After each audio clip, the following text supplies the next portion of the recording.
కూటమి ప్రభుత్వం తమను చులకనగా చూస్తుందని ఆవేదన వ్యక్తం చేశారు గిరిజనులు.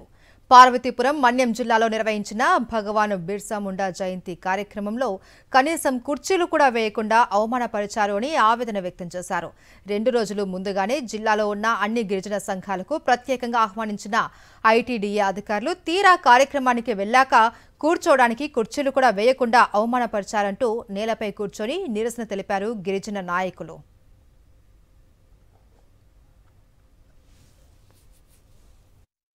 కనీసము ఇప్పుడు ఫామ్ లో ఉన్నవి దగ్గర 16 గిరిజన సంఘాలు ఉన్నాయి.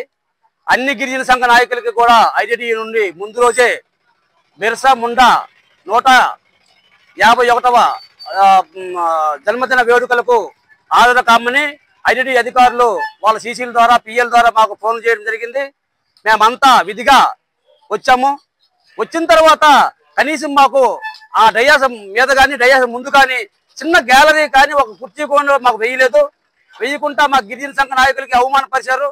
మేము చాలా బాధతో ఒక పక్క ఆ మీటింగ్ వాళ్ళ నాయకులతో వాళ్ళ అధికారులతో చేసుకుంటుంటే మేము బాధపడుతూ ఆఫీస్ నుండి మేము వెనుతిరిగి వెళ్ళిపోతున్నాము.